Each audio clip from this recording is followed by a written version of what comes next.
انسانوں میں سے جو ان جنوں کے دوست تھے وہ عرض کریں گے، اے ہمارے رب، ہم میں سے ہر ایک نے ایک دوسرے سے فائدہ اٹھایا اور جو وقت آپ نے ہمارے لیے مقرر کیا تھا ہم اس پر حاضر ہو گئے ہیں۔ ارشاد ہوگا، اچھا اب تمہارا ٹھکانہ آگ ہے، اس میں تم ہمیشہ رہو گے، مگر یہ کہ اللہ کسی کو آگ سے بچانا چاہے۔ بے شک تیرا رب بڑی حکمت اور خوب جاننے والا ہے۔ اور اس طرح ہم بعض ظالموں کو بعض کا دوست بنا دیتے ہیں کیونکہ وہ ایک جیسے ہی عمل کرتے تھے۔ جنوں کا انسانوں سے فائدہ اٹھانا یہ ہے کہ انہیں گمراہ کیا، انہیں شرک و بدعت اور دیگر کافرانہ کام کروائے۔ انسانوں کا جنوں سے فائدہ اٹھانا یہ ہے کہ ان سے ناجائز، غلیظ اور گندے کام کروائے، مثلا جادو، ٹونا اور تعویذ وغیرہ۔ جنوں اور انسانوں سے بھی اللہ تعالیٰ جواب طلبی کریں گے۔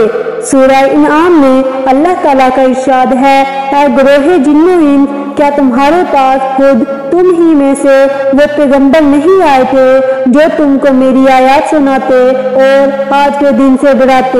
وہ عرض کریں گے، ہاں ہم اپنے خلاف خود گواہی دیتے ہیں، دنیا کی زندگی نے انہیں دھوکے میں مبتلا کر رکھا تھا، لہذا قیامت کے روز وہ خود اپنے خلاف گواہی دیں گے کہ وہ واقعی کافر تھے۔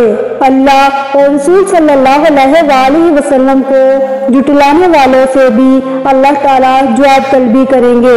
سورہ نمل میں اللہ تعالیٰ کا ارشاد ہے، اور جس روز ہم ہر امت میں سے ایسے لوگوں کو گروہ در گروہ جمع کریں گے جو ہماری آیات کو جھٹلاتے تھے، اور پھر ان کی گناہوں کے لحاظ سے درجہ بندی کی جائے گی، یہاں تک کہ سارے کے سارے اللہ کی عدالت میں حاضر ہو جائیں گے تو اللہ تعالیٰ پوچھیں گے، کیا تم نے میری آیات کو سمجھے بغیر ہی جھٹلا دیا تھا؟ اگر ایسا نہیں تو پھر اور تم کیا کرتے رہے؟ یعنی کیا تم نے سوچ سمجھ کر میری آیات کو جھٹلایا تھا یا بلا سوچے سمجھے؟ چنانچہ ان کے اسی ظلم کی وجہ سے ان پر عذاب کا وعدہ پورا ہو جائے گا اور وہ کوئی بات نہیں کر سکیں گے۔ اللہ تعالیٰ مشرکوں سے بھی جواب طلبی کریں گے۔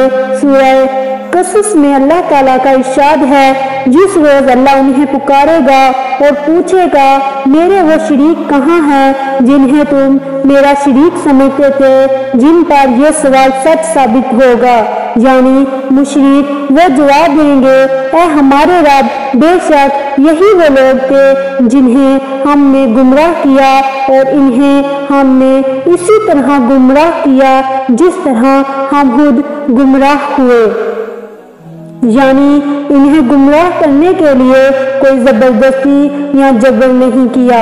ہم آپ کے سامنے ان کی گمراہی سے برات کا اظہار کرتے ہیں، یہ اپنی گمراہی کے خود ذمہ دار ہیں، یہ ہماری بندگی نہیں کرتے تھے بلکہ اپنی خواہشات اور نفس کی بندگی کرتے تھے۔ پھر مشرکوں سے کہا جائے گا، ذرا پکارو اپنے ٹھہرائے ہوئے شریکوں کو، چنانچہ مشرک اپنے شریکوں کو پکاریں گے لیکن وہ انہیں کوئی جواب نہیں دیں گے، اور مشرک اپنی آنکھوں سے اپنے شرک کا عذاب دیکھ لیں گے اور تمنا کریں گے کاش وہ سیدھے راستے پر ہوتے۔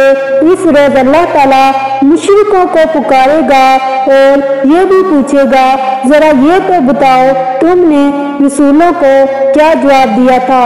اس وقت انہیں ساری مشرکانہ دلیلیں بھول جائیں گی اور وہ ایک دوسرے سے بھی پوچھ نہیں سکیں گے، منکرین سے بھی قیامت کے روز جواب طلبی ہوگی۔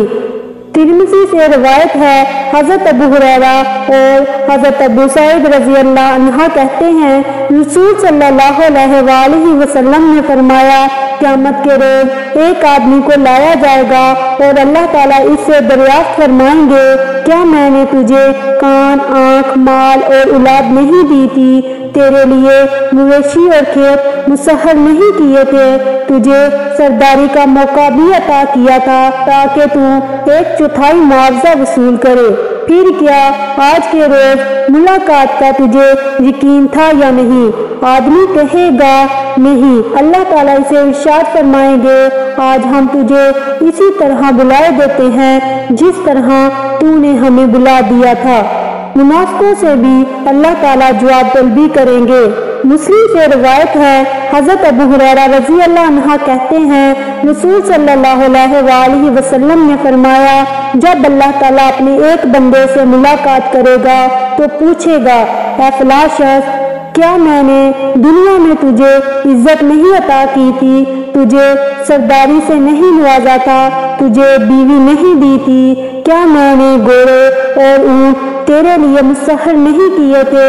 کیا میں نے تجھے اپنی قوم پر حکمرانی کرنے کا موقع نہیں دیا تھا جس سے تو 1/4 معاوضہ وصول کرتا تھا؟ بندہ عرض کرے گا، کیوں نہیں میرے رب، تو نے سب کچھ مجھے دیا تھا۔ اللہ تعالیٰ پوچھیں گے، کیا تو مجھ سے ملنے پر ایمان رکھتا تھا؟ بندہ عرض کرے گا، ہاں میرے رب، میں تیری ذات پر، تیری کتاب پر اور تیرے رسول پر ایمان لایا تھا۔ میں نے نماز پڑھی، روزہ رکھا، صدقہ کیا۔ وہ آدمی جہاں تک ہو سکے گا اپنی تعریف کرے گا اور اپنے بارے میں اچھی باتیں بیان کرے گا۔ اللہ تعالیٰ ارشاد فرمائیں گے، اچھا ذرا ٹھہرو، ہم ابھی تمہارے خلاف گواہ لاتے ہیں۔ بندہ اپنے دل میں سوچے گا، میرے خلاف کون گواہی دے سکتا ہے؟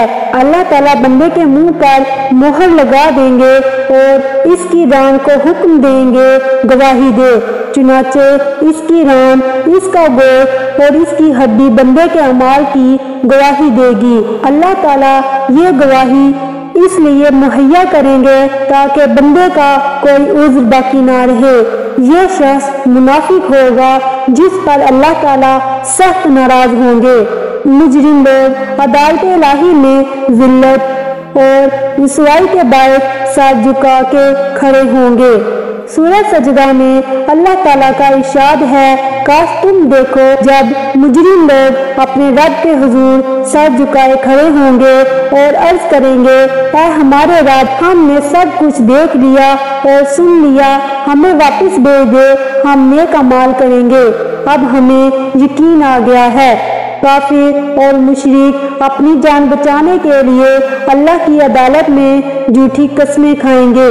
جس روز اللہ تعالیٰ ان سب کو اٹھائے گا، اس روز یہ لوگ اللہ کے سامنے بھی اسی طرح جھوٹی قسمیں اٹھائیں گے جس طرح تمہارے سامنے کھاتے تھے، اور سمجھیں گے کہ اس طرح ان کا کچھ کام بن جائے گا، یعنی عذاب سے بچ جائیں گے۔ خوب جان لو وہ لوگ پرلے درجہ کے جھوٹے ہیں۔ اللہ تعالیٰ کی عدالت میں کسی پر ذرا برابر ظلم نہیں کیا جائے گا۔ سورہ کاف میں اللہ تعالیٰ کا ارشاد ہے، اس کا ساتھی یعنی شیطان عرض کرے گا، اے میرے رب، میں نے اسے سرکش نہیں بنایا بلکہ یہ خود ہی پرلے درجے کی گمراہی میں مبتلا تھا۔ ارشاد ہوگا، میری عدالت میں جھگڑا مت کرو، میں تمہیں پہلے ہی اس انجام بد سے خبردار کر چکا ہوں، ہمارا فیصلہ بدلا نہیں جاتا اور میں اپنے بندوں پر ظلم کرنے والا نہیں ہوں۔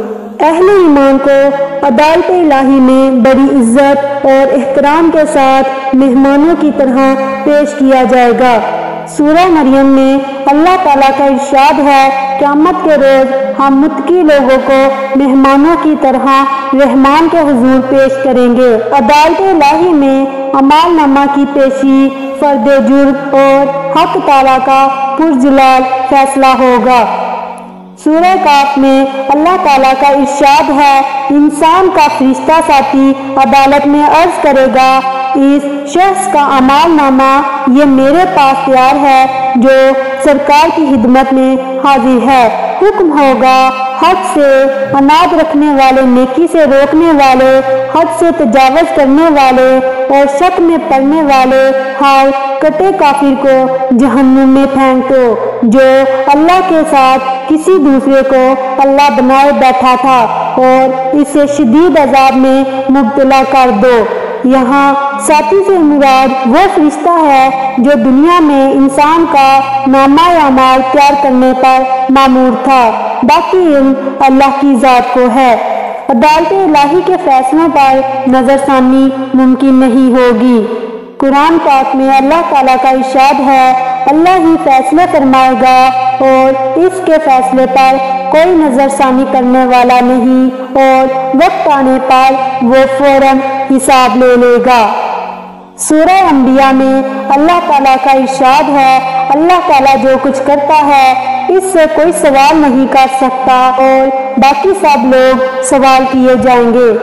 سورہ آل عمران میں اللہ تعالیٰ کا ارشاد ہے، زمین و آسمان کی ہر چیز کا مالک اللہ ہی ہے، وہ جسے چاہے گا معاف فرمائے گا، جسے چاہے گا سزا دے گا، اور اللہ بخشنہار اور رحم فرمانے والا ہے۔